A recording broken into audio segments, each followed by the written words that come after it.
So syempre, dito tayo ngayon sa ICC. Yan. At kasama natin si Senator Robin. Yan. Kasama natin si Senator Robin at saka kanyang kapatid na si Bibi.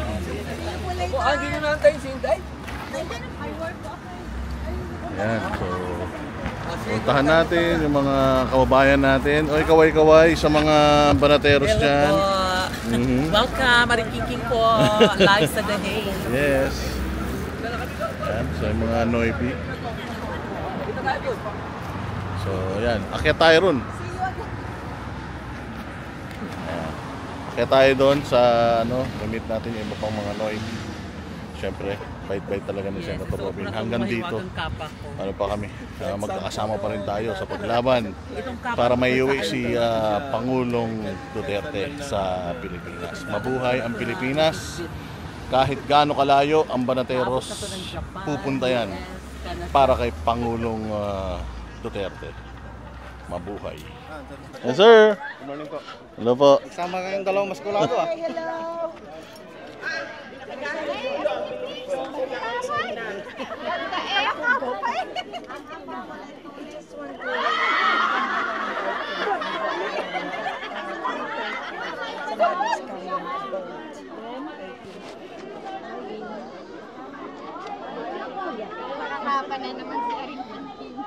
Yes.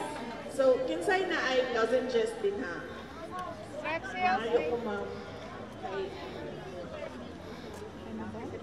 Action o kuan na ako ang tingo. Amoy strap sales? Mga walay tuling kinsa?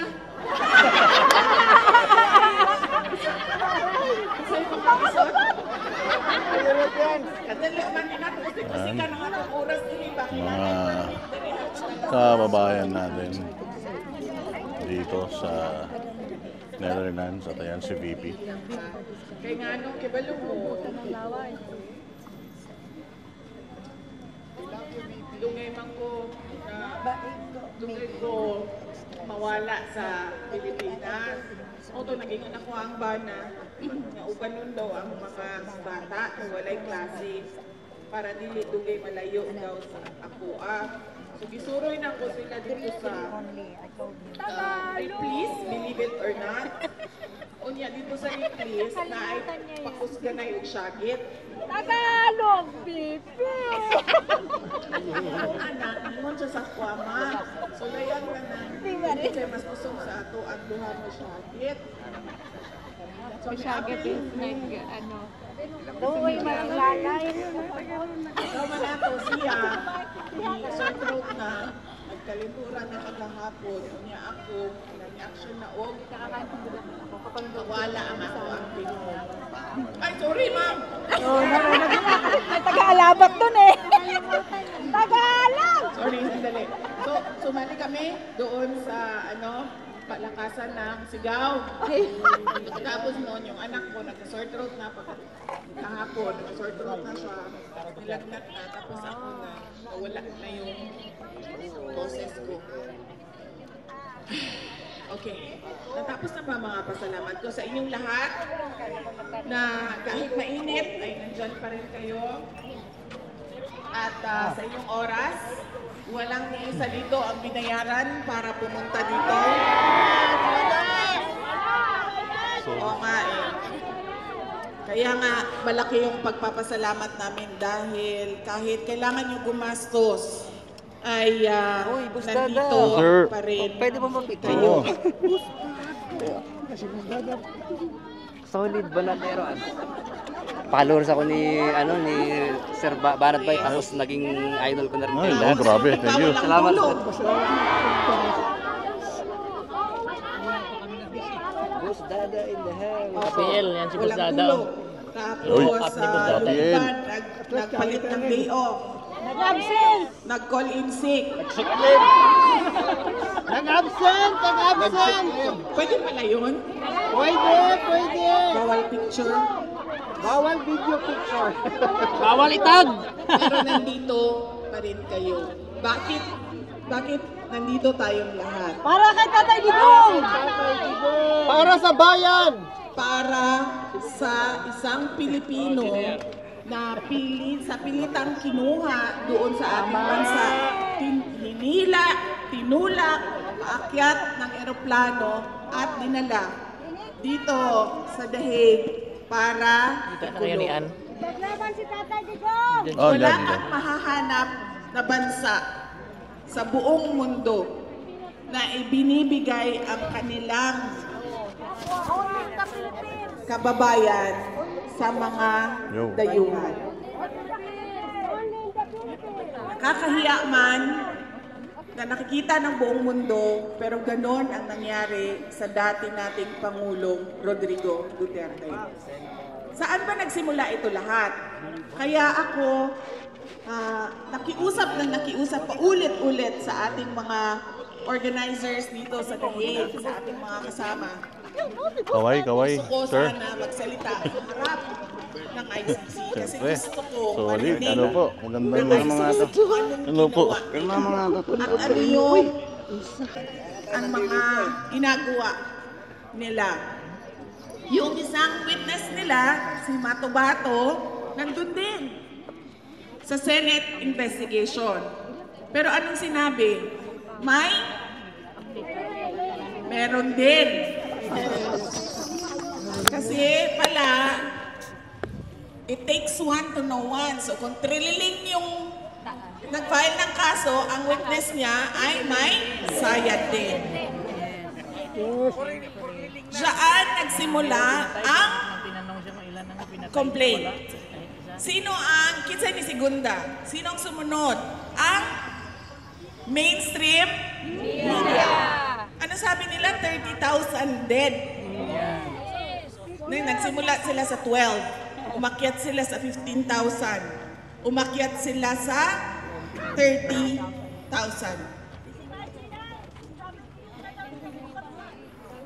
Lahat ng mga namatay, DDS.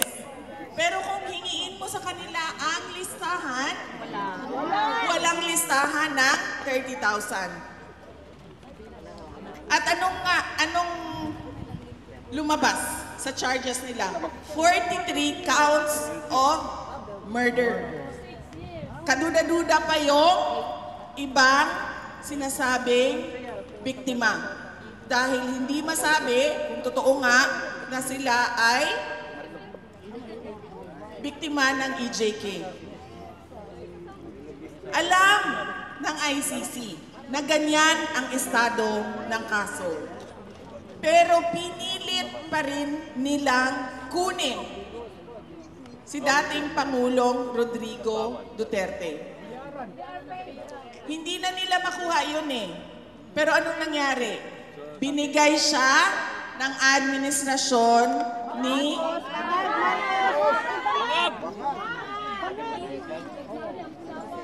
ginamit, nagkonsyaba ang ICC at ang administrasyon ni BBM. Gamitan tayo dito. Kailangan nyo ng kaso, kailangan namin palayasin yan dito kasi talong-talo na kami sa politika. Yes, totoo. So naggamitan sila. Ngayon,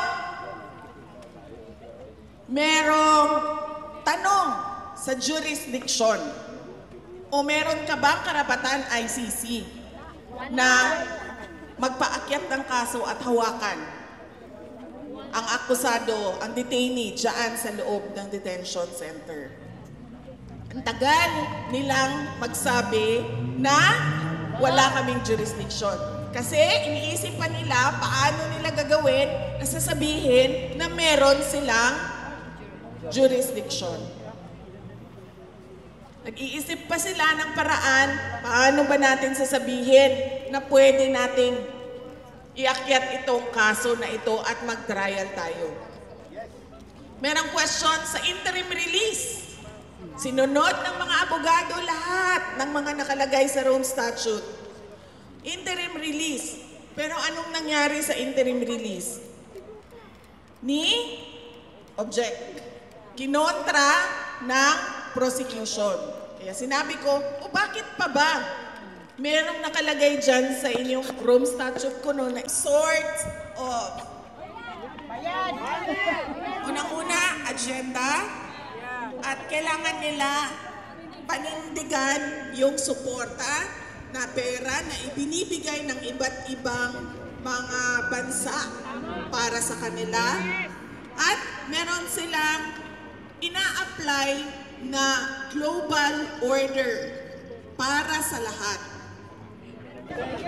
Hindi na po ako ang magbibigay, sir, ng rating dahil yung mga katabi mo po, sir, ay napakalakas na po yung boses. Ayan. Nagsasabi ng rating Yes. nila para kay PBBM. So, yung mga kababayan natin. Yep.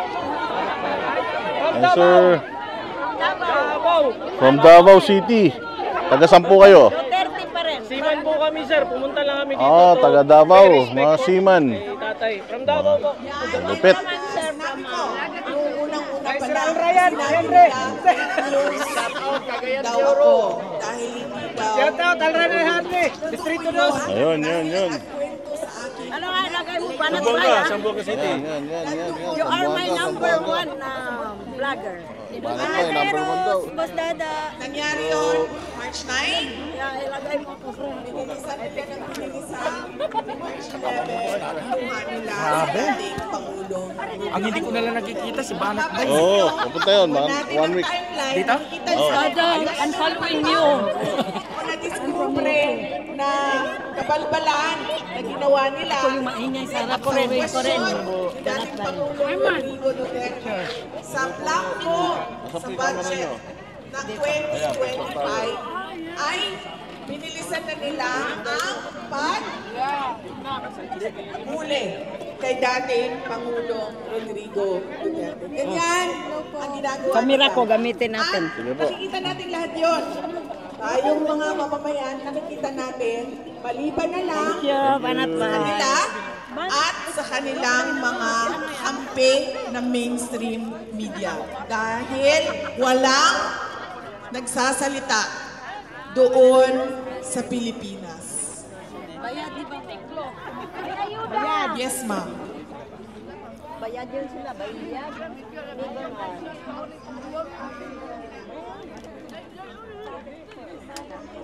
Ayun, nabandahin na lang. Sir, Boss Dada. Opo, sige po. At ito, opinion ko lang, dahil marami talaga ang nagsasabi na weak leader siya. Hindi siya weak leader, ma'am. Nagkukunwari lang siyang mabait. Nagkukunwari siya na mabait. Gusto niya ipakita sa lahat ng mga tao na mabait ako. Pero dahil presidente ka, magagaling pa rin sa iyo ang utos. Dahil lahat yan, ma'am, alam ko na yan. Alam ko ang trabaho sa gobyerno. Lahat yan magtatanong, may approval ba ito ni Inday Sara? Hindi gagalaw yan. Kung walang approval yan ng ulo. Kaya, hindi siya weak leader para sa akin. Ang basa ko sa kanya, gusto niyang ipakita na mabait siya na Marcos. Hindi siya tulad noong kanyang tatay. Hindi siya yung Marcos na diktador. Ang kanya ay low-key ang kanyang gustong i-project sa ating lahat. Kung nakikita nyo, lagi niya sinasabi, wala naman akong problema kay Inday Sara. Pwede naman naming pag-usapan yan. Oh, top 3. Pero, noong nag-uusap pa kami, ano ba ang ano niya? Ano ba yung sinabi niya sa akin? Wala. Nagtanong siya sa akin, ano bang mga project? Sinabi ko sa kanya, may nangyari ba? Wala. Tapos na itong administrasyon na ito. Midterm na sila.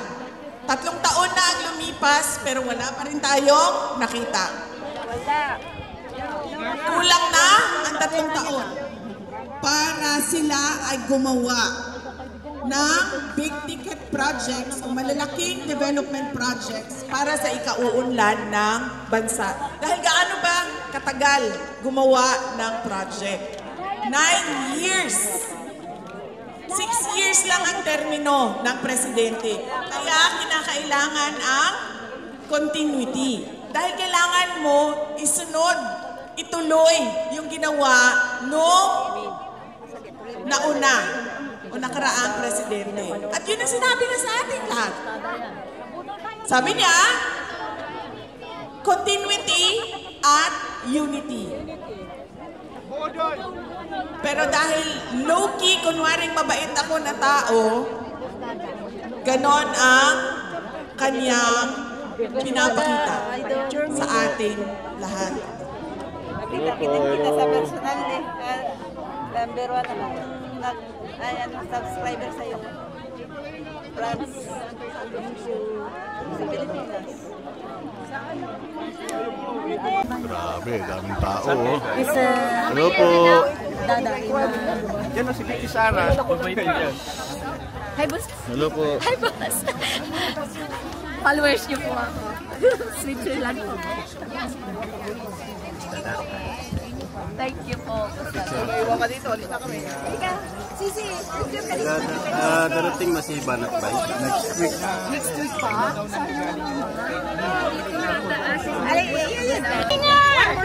One more singer din. Kabustada. Balatiros. Balatiros. I can have his t-shirt. We change. It's okay.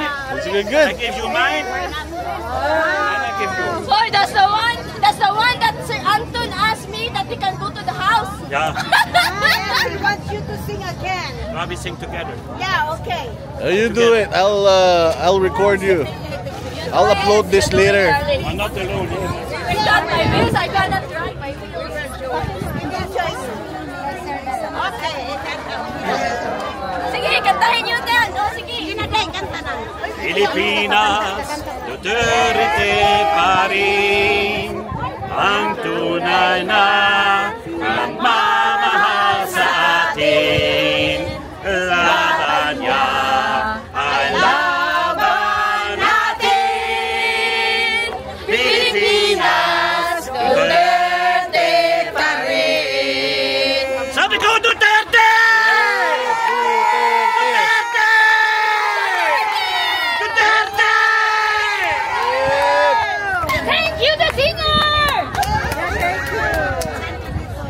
Kahit ibang lahi, talaga naman nakasuporta kay Pangulong Duterte.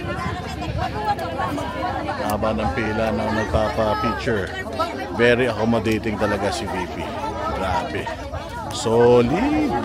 Ayun, mga Rosin. So, sakay tayo ng bus. Next stop, Oostdelmark. Doon sa venue kung saan mag-get together mga Pilipino para magdasal for PRRD. Ayan, kaya ano tayo? Ganda ng gusto na dito. Malinis, walang kontato, walang snatcher, at lalong-lalo na sa lahat. Hindi mausok. Ganda dito sa sahig. Talagang tahimik. Malinis. Nga lang talagang masasagasaan ka ng bisikleta kasi bisikleta daw ang hari ng kalsada dito. Kaya pag nakatayo ka sa dadaanan ng bisikleta, sasagasaan ka nila.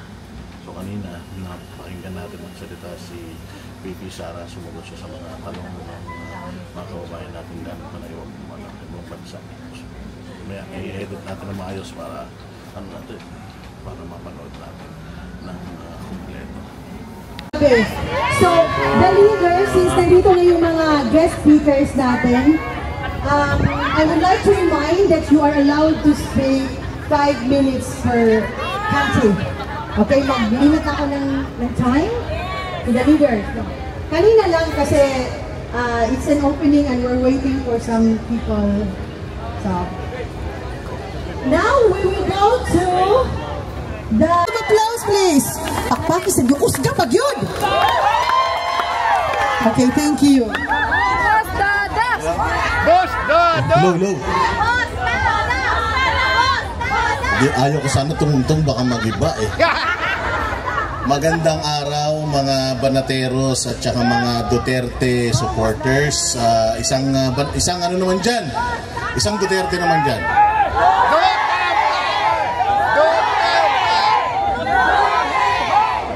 Sa wakas, nakarating na rin ang Banateros sa Europe. Maraming salamat unang-una sa lahat sa mga organizers. Ang swerte nyo dito kasi pwede to. Sa Pilipinas, hindi pa pwede to. Nakakulong na kayong lahat kung sa Pilipinas yung ginawa to. Bawal na bawal to ron. Bagamat wala namang batas na nagbabawal talaga sa mga ganitong klaseng pagtitipon. Pero parang ganun sa Pilipinas, matindi. Nagsisimula pa lang magtipon-tipon, mas madami na yung pulis kaysa dun sa magrarally. Di natin alam kung bakit. Pero again, nagpapasalamat tayo sa mga organizers. Maraming salamat sa mga volunteers. Siyempre, maraming salamat sa mga nagmamahal kay Pangulong Duterte na nanggaling pa sa iba't ibang lugar dito sa Europe. Kayo po talaga ang bagong bayani. Alam nyo po, si Pangulong Duterte, lagi niya kayong pinauuwi. Lagi niyang sinasabi na umuwi na kayo, nagsasayang lang kayo ng oras. Kilala po namin si Pangulo. Ano yun?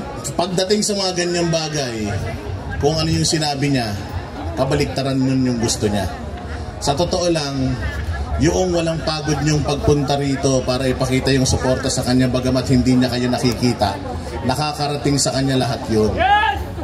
At alam niyo ba na ang saya-saya ni Pangulo kapag nalalaman niyang hindi kayo napapagod sa paglaban para sa kanya. Ayaw natin na maramdaman niya na sa kabila ng ginawa niyang paglaban at pakikipaglaban para sa atin, ayaw kong isipin niya na iniwanan natin siya. Hindi namin kaya sa Pilipinas na magpunta lahat dito para sumuporta, pero kung kaya lang, pupunta kaming lahat dito. Pero maraming salamat kasi nire-represent nyo lahat ng mga Pilipino sa Pilipinas dito para ipakita sa ibang mga lahi dito na mahal natin si Pangulong Duterte. At lahat ng mga paratang nila kay Pangulong Duterte, puros kasinungalingan at politika lamang. Kaya maraming salamat. Hindi matatapos ang aming pasasalamat sa inyo. Kasi kami sa Pilipinas, alam niyo nung kukunin na si Pangulong Duterte, bago mangyari yun, magkakasama kami sa Hong Kong. Alam mo, pinipigilan na siyang umuwi ng Pilipinas. No? Sinasabi sa kanya, may mga intel kaming natatanggap na huhulihin siya. Sabi namin, huwag kang umuwi. Pero alam nyo, sabi niya, uuwi ako kasi Pilipino ako eh. Kung anong mangyari sa akin, siguro naman hindi ako pababayaan ng mga kababayan ko. Ang pinakamasaklap, masyadong malakas yung kalaban natin. Kaya lang, lagi niyong tatandaan na kahit gaano sila kalakas, may katapusan sila. Yung pagmamahal natin sa Pilipinas, pagmamahal natin kay Pangulong Duterte, walang katapusan.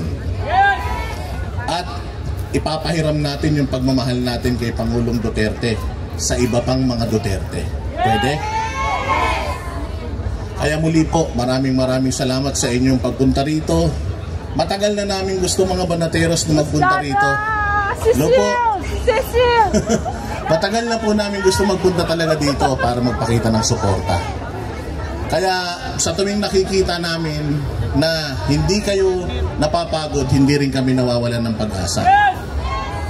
Kaya kayo pong mga nandito sa abroad, gamitin po ninyo ang inyong social media. Ipakita po natin sa buong mundo kung gaano kamali ang gobyerno ng Pilipinas at kung gaano natin kamahal si Pangulong Duterte. Maswerte kayo dito kasi may kalayaan kayo. Kami sa Pilipinas, wala na. Kaya ipagpatuloy natin yung ginagawa natin, huwag po kayong mapapagod. Alam ko magastos to. Alam ko nakakapagod to. Alam ko nakakagutom to. pero marami pong taong umaasa sa inyo. Si Pangulong Duterte, matanda na. Sabi nga ni VP Sara, humihina na. Huwag nating hayaan na yung kanyang loob humina dahil unti-unti tayo nagwawatak-watak. Magkakaiba man po tayo ng opinyon, magkakaiba man po tayo ng mga pinakikinggan at pinapanigan, sana po magkakaisa po tayo sa isinusulong natin na pagmamahal kay Pangulong Duterte. Okay po ba yun? Huwag na natin pakinggan yung mga awayan dito, awayan dyan. Importante yung ating common goal. Oo, si Tatay Digong ang bida dito. Wala nang iba. Okay? Muli po, salamat po sa inyo. Salamat po sa inyong pagpunta rito. Hindi na po ako magtatagal dahil marami pa pong mga importanteng mga tao na dumayo pa rin mula sa Pilipinas papunta rito. I love you too, Mami. Love you! Mabuhay kayo. In behalf of Banateros Brothers, si Banat Bay, si Coach Oli, si Master Judea at si Paring RJ, Boss Dada TV po. Meron po kaming programa gabi-gabi sa SMNI. Panoorin po ninyo. Alam niyo naman po, SMNI na lang ang naghahatid ng totoong balita at tamang balita. Tama? Ayan. At may mga vlog po. Yung mga Banateros, yung Biraderos, lahat po ng mga DDS. I-like and i-share po natin. Mas maraming nakakapanood, mas maraming naliliwanagan. Maraming salamat po. Ang totoong people power nasa social media. Gamitin po natin ang mga social media natin para ipakita sa buong mundo na solid ang Pilipino para sa mga Duterte. Maraming salamat po. Mabuhay kayo.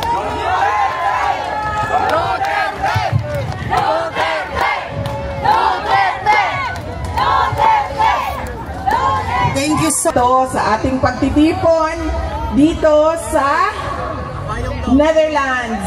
Una na po ang ating mga leaders sa iba't ibang bayan dito sa Europe. Ang sunod ay si Sir Malcolm Conlan, si Boss Dada. Nasa kanyang pakikipaglaban ay marami na ring kaso na final sa kanya at hinahabol pa ng BIR. Alam nyo, totoo yan. Hindi lang si Boss Dada, no?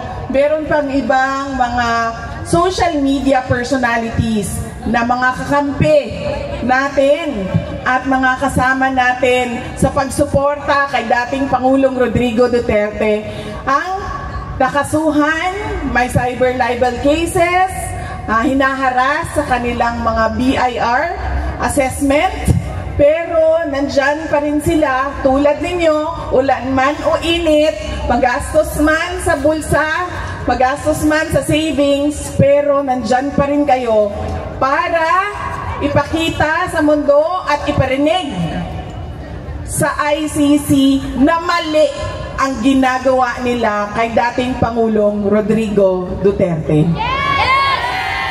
At kasama ko din si Attorney Vic Rodriguez, si Senator Robin Padilla, kasama ang mga mahal niya sa buhay, si Ma'am Mariel Rodriguez Padilla, at si Attorney Jimmy at Attorney Isabel Bondok. Nagpapasalamat ako sa kanila dahil sila man ay gumastos din ng sarili nilang pera para pumunta dito at hindi napapagod sa paulit-ulit na pagsabi sa maling ginawa ng ICC at ng administrasyon ni Bongbong Marcos kay dating Pangulong Rodrigo Duterte. Kailangan ko na yung strepsils.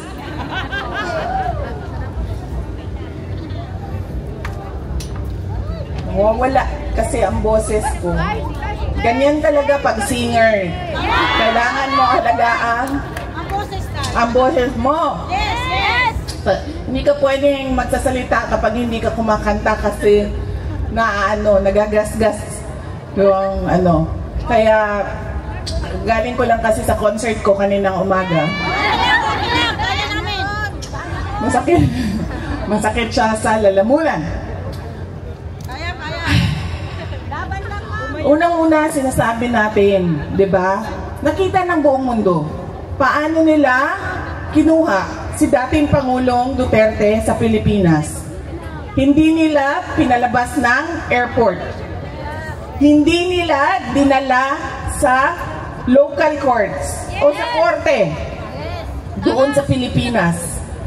Pinilit nilang pasakayin sa eroplano at dahil matanda na, nanghihina, wala ng lakas, hindi na nila kaya din magsabi na huwag niyo ako hawakan. Tinulak na lang, inakay paakyat ng eroplano. Dinala nila ng kahit walang passport, walang papeles para sa kanyang paglipad papuntang UAE, papuntang The Hague, Netherlands. Pangalawa, jurisdiction. Sinasabi natin, lampas na sa 1 taon na pwede ang ICC mag-imbestiga. Dahil umabot na ng 2 taon bago sila nagbukas ng investigasyon sa complaint, reklamo na inihain ni former Senator Trililing, ang tawag sa kanya ng karamihan. Na binase din sa mga witnesses niya na tulad ni Las Cañas na may kasong perjury o pagsisinungaling under oath. At kay Matubato na pabago-bago ang sinasabi. At lumabas na rin doon sa Senate hearing na may sayad o medyo may mapapansin mong may sira ang kanyang utak. Yaan ang mga witnesses na sinabi doon sa complaint. Ito yung mga witnesses namin.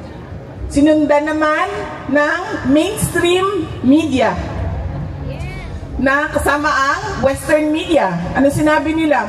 12,000 ang namatay, 15,000 ang namatay, hanggang umabot na sila sa 30,000 ang namatay. Noong sinabi na bigyan niyo sa amin, isa-isahin natin ang mga pangalan, hindi yung pwedeng magsasabi ka lang 30,000 ang namatay, tapos kahit isang pangalan wala kang maibigay. Tanim patay. Kung may tanim bala, merong tanim patay. Yes. Diba?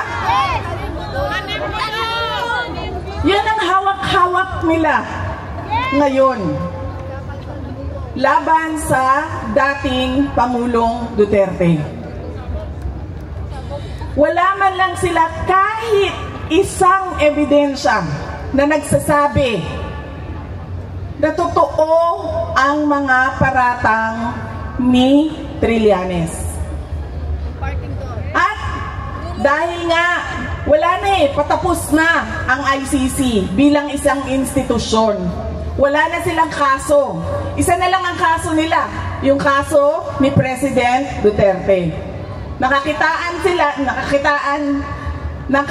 sila ng isang administrasyon ni Marcos na ayaw niya na naririnig na merong kumukontra at nagsasabi na mali ang ginagawa ninyo sa pamahalaan natin sa Pilipinas. They're stifling dissent. They are demolishing opposition.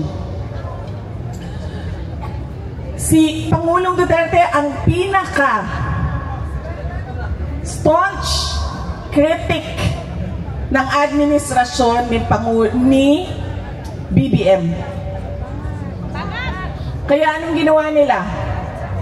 Nung seryoso na tinatanong, may problema ka sa kapasidad mo mag-isip dahil gumagamit ka ng cocaine. Nung nagsabi na si Pangulong Duterte, pumirma ka ng budget, presidente ka, pumirma ka ng budget na madaming blanco. may blanco sa pera. Hindi blank check ang budget. Kailangan nakasabi dyan kung saan gagamitin at magkano. Ibig sabihin, hindi mo binasa ang budget. Labag sa batas yun. Kahit man, ang mga blanco sa budget, labag din sa konstitusyon yun. Anong ginawa nila? Kinuha nila, sabi nila, ICC. Ito na, may kaso na kayo, ihahatid namin sa inyo. Walang problema. Illegal ang pagkuha sa kanya dito sa Pilipinas. Wala namang maghahabol sa amin dito. Kami ang pinaka makapangyarihan dito. At yan silang lahat, wala. Yan sila. Wala silang boses, wala silang magagawa kung ano ang gusto naming mangyari. Ganon ang ginawa nila sa ating pinakamamahal na dating Pangulong Duterte. Noong isang kahapon, nandito ako, bumisita ako kay President Duterte. Sinabi ko sa kanya, bukas meron kaming rally. Sabi niya, ano ang rally niyo? Sabi ko, laban sa ICC. Laban sa administrasyon ni BBM. Kasi mali naman talaga yung ginawa nila. Hindi naman pwede na itama mo ang isang mali sa paggawa pa ng isa pang mali. Diba? Tapos sabi niya, bakit? Meron pa bang mga tao na pumupunta doon? Sabi ko, ang daming Pilipino sa buong mundo ang lagi-laging gumagawa ng pagtitipon. Sabi ko sa kanya, kahit 5 na lang kami doon sa park, magsasalita pa rin kami. Dahil kahit 5 lang kami, ay mali pa rin yung ginawa nilang pagkuha, pagdukot sa iyo. Hindi naman dahil madami tayo, ay tama. Pag konti na lang tayo, ay mali. Ay tama na yung ginawa nila. At dahil marami tayo, mali yung ginawa nila. Hindi. Kahit mag-isa lang akong tatayo dito, alam mo ma'am, may nakita ako yung isang babae doon kahapon. Ano siya, foreigner. Doon sa may train station. May dala-dala siyang sarili niyang speaker. At nagsasalita siya, hindi ko naiintindihan dahil Dutch ata yung salita niya. Nagsasalita siya, mag-isa. Walang nakikinig sa kanya, walang nakatayo sa harap niya, pero nagsasalita siya. Naisip ko, aabot din ang panahon na ganun na rin ang gagawin ko. Kahit mag-isa ako, magsasabi ako sa ICC, mali ang ginawa ninyo at pinagpipilitan nila ang mali na ginagawa nila dahil dinidikdik nila sa ating lahat ang kanilang mga paniwala. It's a very Western-centric mindset. Nakita niyo ba kung meron silang nakuhang mga malalaking detainees, mga akusado? Saan sila lagi kumukuha ng mga tao na nililitis nila? Sa Africa. Andun sa loob, kasama namin. Hindi ko lang sila makausap dahil French ang kanilang pananalita. Ganon ang ginawa ng ICC.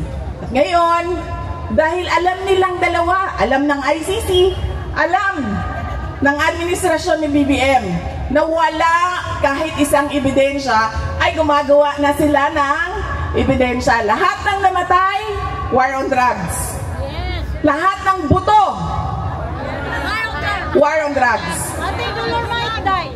Pati Dolomite. Lahat ng pinatay dahil sa love triangle, war on drugs. Lahat. Dahil wala nga silang ebidensya. Missing sabongeros, ang tagal na yan, di ba? 2025 na.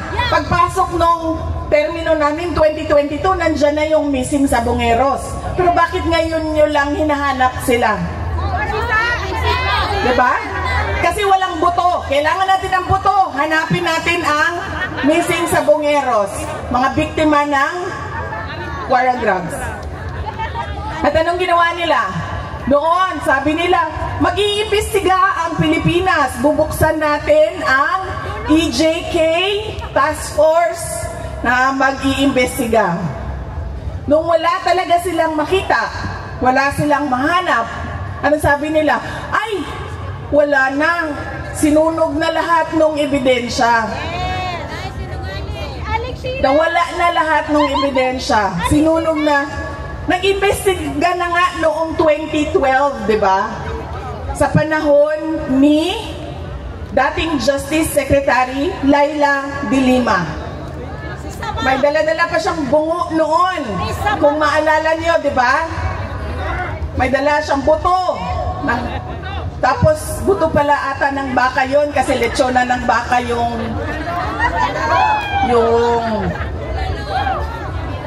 Junel! Si Junel! diba? Nag-investiga na sila 2012. O, nagbukas na kuno ng inquiry 2024. Hanggang ngayon, wala silang ebidensya. Pero hinawakan pa din nila si dating Pangulong Rodrigo Duterte. Kasi ito na lang yung kaso namin. Hindi namin mahuli si Netanyahu eh. Hindi namin mahuli si Putin. Panghahawakan namin ito si Duterte kahit na wala kaming ebidensya. Sinasabi na namin, sobrang tagal niyo na siyang pinanghahawakan, dinidetain sa pre-trial stage. Diba? Sobrang tagal na. Ibigay nyo yung interim release. Kasi sa inyo naman na provision yan eh. Interim release, nandyan nakasulat.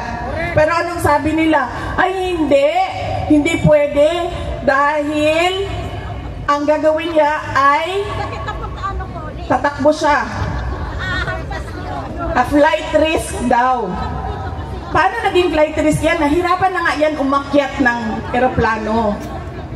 Paano mo itakbo yan? Na pag sinabi mo, oh tara na, pack up na, nandyan na sila, huhulihin tayo. Hindi nga siya makalakad ng maayos. At saka wala siyang ibang gustong puntahan kundi umuwi sa Davao City. Sinasabi niya yung mga supporters, oo, totoo, matanda na siya. Pero yung mga supporters niya, tinitreaten nila ang mga witnesses, mga prosecutor, ang ICC. Wala nga witnesses eh, sinong ititreaten? Wala nga eh. Walang sila ng budget. Ang sinasabi nila, ay, madami siyang baril, madami siyang pera. Ngayon nga, binibenta na nga yung bahay niya kasi duda ko, kailangan ni Hanilet ng pera. Diba? Hindi na makatarungan yung sinasabi nila sa paghawak at pag-detain kay dating Pangulong Rodrigo Duterte. Kaya sabi ko, hindi ako mapapagod sa paulit-ulit na pagsabi sa kanila. I-dismiss na nila yan o di man ibigay nila ang interim release. Dahil meron ng bansa na nagsabi, tatanggapin namin siya dito. Lahat ng gusto ng ICC gagawin namin. Ibigay niyo sa amin si Duterte. Meron na eh. So bakit niyo pa kukontrahin yan? Alam niyo namang mahina yung kaso. Kasi wala na silang kaso pag na-dismiss ang kaso ni Duterte. Ano pa bang silbi ng contribution ng mga member states sa ICC? Wala nang magto-contribute. Eh di wala naman kayong nakakulong eh. Wala naman kayong kailangan na patakbuhin na kulungan eh. Wala naman kayong kailangan na mga assistant, mga prosecutor dahil wala namang kaso na eh. So bakit pa kami kaming mga mayayaman na mga bansa magbigay sa ICC. At ilan na ba ang umalis sa ICC? Pilipinas, umalis na. Sino isa? Hungary, umalis na. Dahil nagising na. Alam na nila na wala ito. Gusto lang nila ipilit ang kanilang paniniwala sa global order. Kahit kayo-kayo lang yan mga Pilipino, sasali kami. Makikialam kami. Kahit bansa nyo yan, hindi namin bansa yan, makikialam kami. At sa pilit nilang pakikialam, sa pagpilit nilang pakikialam, gumagawa na sila ng, nag-iimbento na sila ng witnesses, nag-iimbento na sila ng, nakita nyo ba yung investigation sa House of Representatives? Nakita ninyo kung paano nila ginawa na magsalita si Garma, si Royina Garma, yung pulis na babae. Paano nila ginawa? Diba una sinabi nila, uy, pinatay mo ang boss mo, may kaso kang murder. Tapos anong ginawa nila sa likod? Sinabihan nila, hindi ka namin iimbestigahan sa murder. Mag-witness ka kay Duterte. Saan ang investigasyon ngayon sa murder ng boss niya? Wala, di ba? Kasi yun ang kapalit. Magsalita ka na magsalita. Kasi kailangan namin ng witness. Dahil wala kaming hawak kahit isang ebidensya. Hindi lang yan si Royina Garma, meron pang isa dyan na pinipilit at pinipilit nila na magsalita. Sabi nila, i-threaten daw yung witnesses. Ang tagal na alam ni Pangulong Duterte na pumapasok ang ICC sa Pilipinas. Kahit isang beses, meron ba siyang ginawa kay Las Cañas? Ang tagal na ni Las Cañas nagsasalita. Kahit isang beses, may ginawa ba siya kay Matubato? Ang tagal ni Matubato nagsasalita. May ginawa ba sa mga ICC prosecutors na pumasok sa Pilipinas? Wala. Pinipilit lang nila yung gusto nila. Naghahanap sila ng justification para sa injustice na ginawa nila kay dating Pangulong Rodrigo Duterte. Kaya yan po mga kababayan, ang kailangan natin paulit-ulit na sabihin sa mundo. Kanina may nagtatanong, nagrarally tayo ng nagrarally, wala namang nakikinig sa atin, tayo-tayo lang din. Ano bang pwede nating gawin? Madami sa inyo ang dual citizens na. Diba? Madami sa inyo, ang karamihan sa inyo, majority dito, 90% or 98 siguro % ay tiga Europe. Sabihan ninyo ang mga gobyerno ninyo, bigyan nyo kami ng accounting sa binibigay namin sa ICC.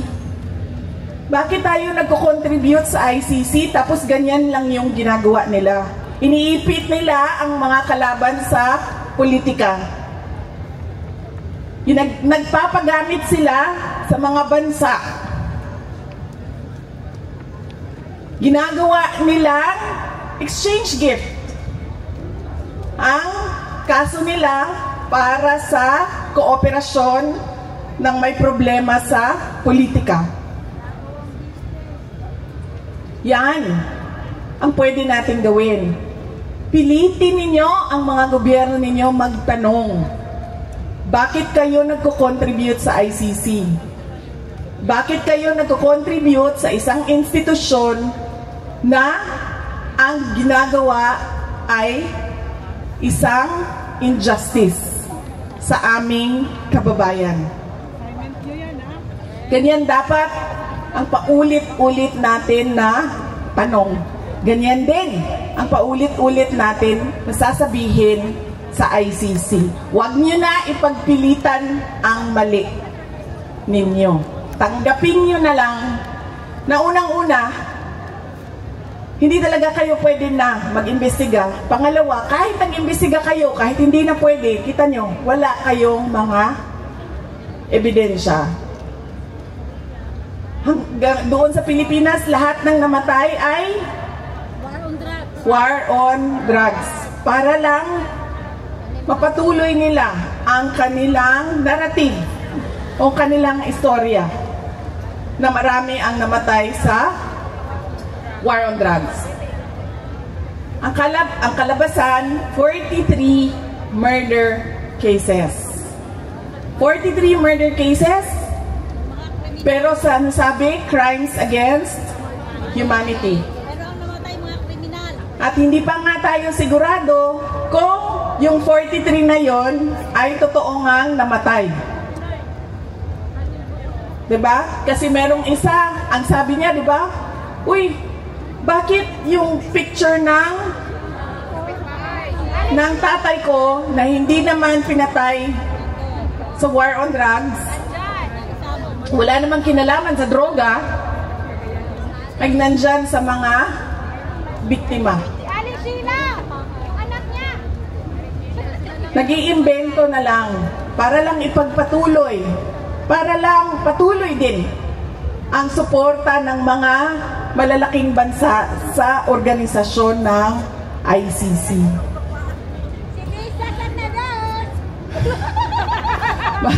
Kasi may kaso ngayon sa Los Angeles.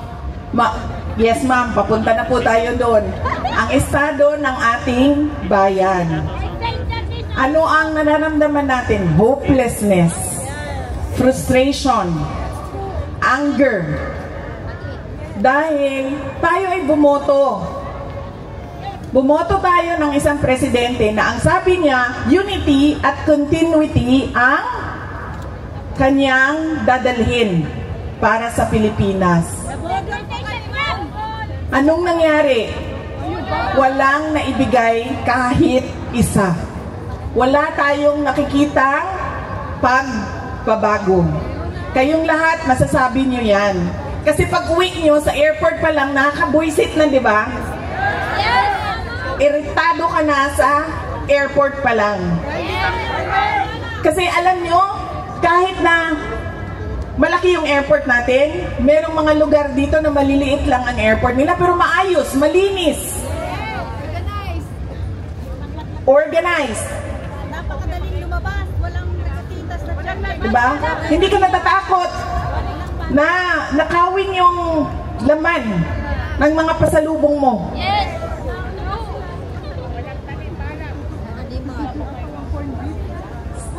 Paglabas mo sa airport, naku,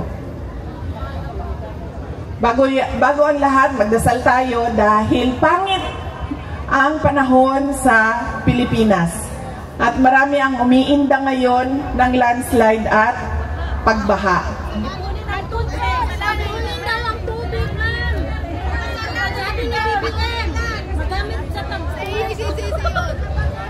Sinabi niya yan, ma'am, magagamit ang tubig sa tagtuyo.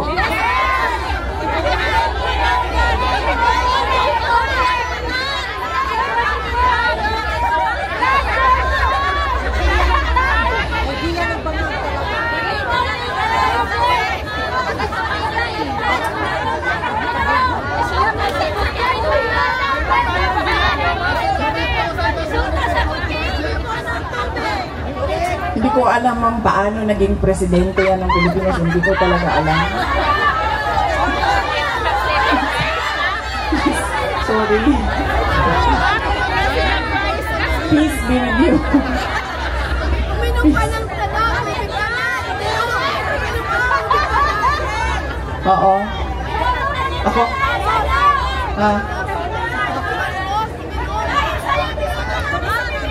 Oo ma'am, alam ko yun. Madami nagsasabi sa akin yan. Sa Pilipinas ma'am, kahit saan ako umikot, yan ang sinasabi nila. Dahil sa'yo. Dahil sa'yo.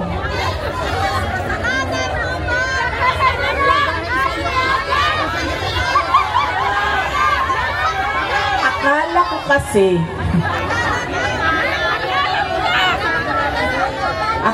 kasi gusto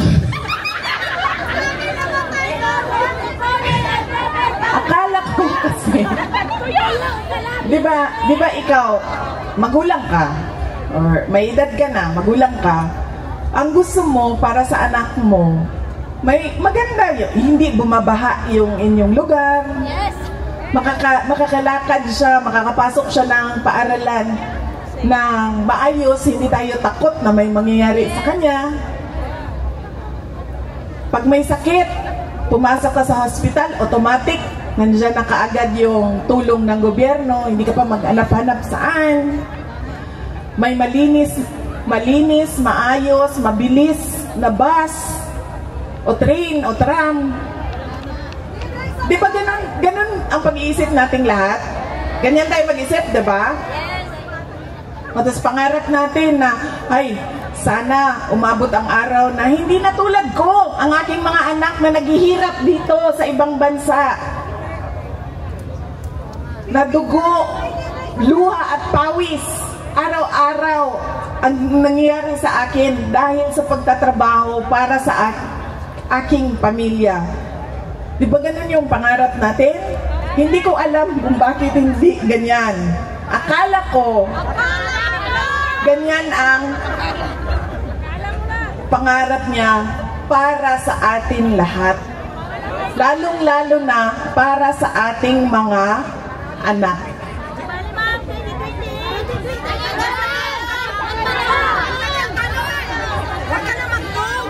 Ma'am.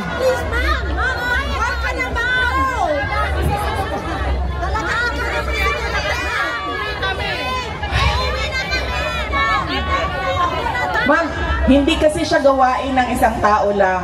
Hindi siya gawain ng presidente. Isipin mo, kunwari, presidente ako.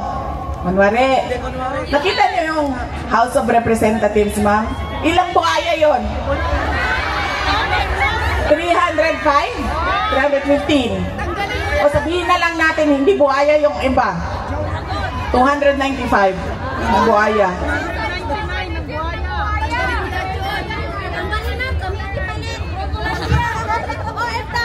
Kaya nga nung kampanya, di ba, nangampanya ako sa inyong lahat. Sabihan natin yung mga naiwan sa Pilipinas, hindi dahil sikat, hindi dahil galing sa dinastiya, hindi dahil paulit-ulit kapamilya ng politiko ay ilagay natin dyan. Piliin natin yung karapat-dapat at marunong. At nag-iisip siya para sa bayan at sa taong bayan.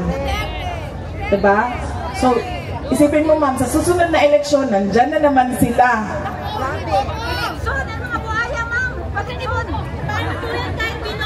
Kaya hindi siya magagawa ng isang tao lang. Kailangan baguhin natin. Tayong lahat, sama-sama, baguhin natin yung mukha. Totoo yan, ma'am. I agree. I totally agree sa sinasabi mo na may dayaan sa nakaraan na eleksyon. Kaya paulit-ulit, paulit-ulit ko din sinasabi sa PDP kasi hindi ako member ng PDP party. Sabi ko sa kanila, questionin nyo. Kumuha kayo ng magagaling na election lawyer, kumuha kayo ng magaling na IT expert. Tanungin nyo yung resulta. Kasi hindi siya mathematically possible.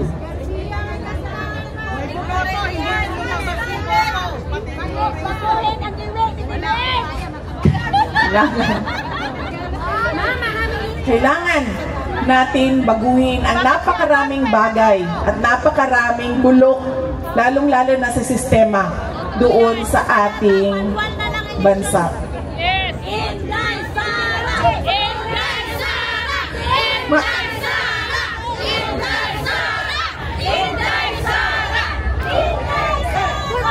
Hindi ito kampanya para sa 2028 elections, ha? Ito ay rally kontra sa ginagawa ng ICC. Ano ba injustice sa Tagalog, ma'am? Injustice.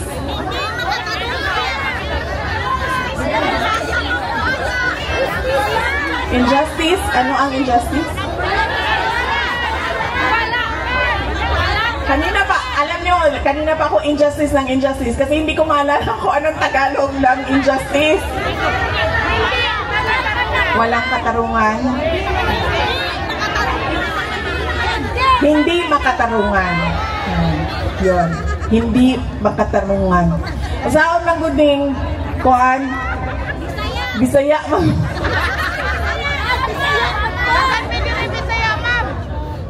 Uy, mga pulis na sila diri sa kuan. Kagwapo gud sa mga pulis diri sa... No? Sa Netherlands, no? Tingnan mo yung pulis natin doon, si Tore.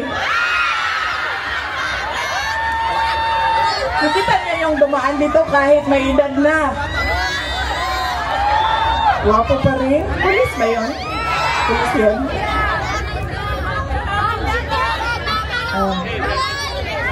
Diba? Wapo ng mga pulis dito eh. Maana na lang yun ang mga Pinay. Uy, dakpa na lang po.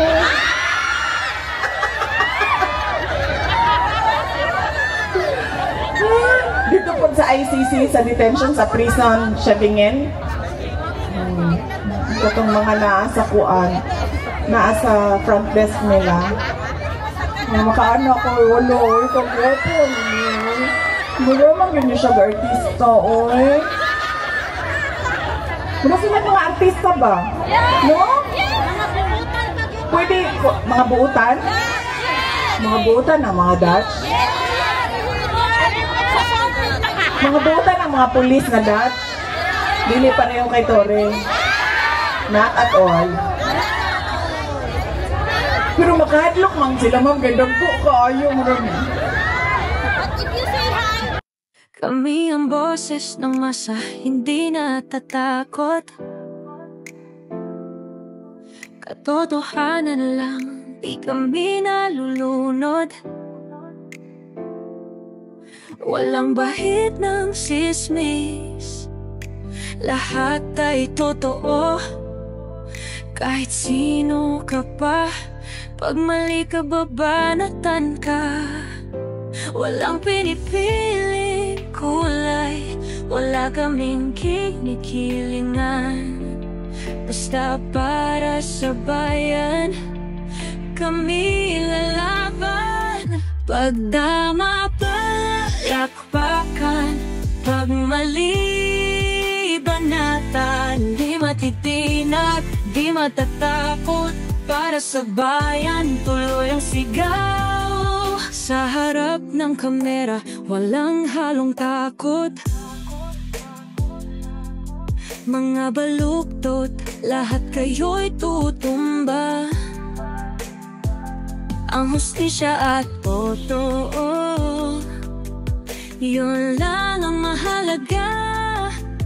Kahit sinong harang, di kami matitinag. Walang pinipiling kulay, wala kaming kinikilingan.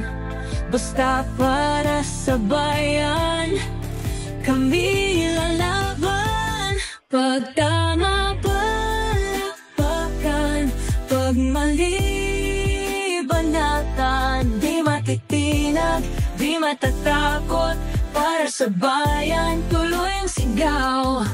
Kung nasa tama ka, ikaw ay aming kasama. Pero pag mali ka, handa ka na bang mabasag? Banateros kami, walang inuurungan.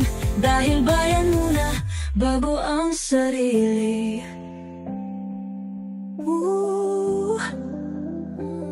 Bago ang sarili.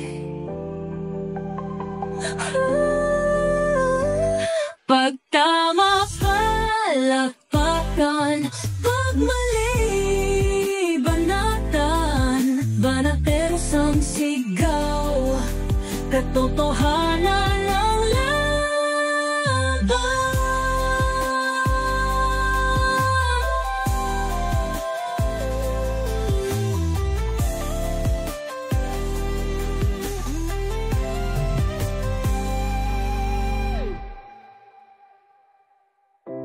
Sa harap ng kamera, walang halong kita.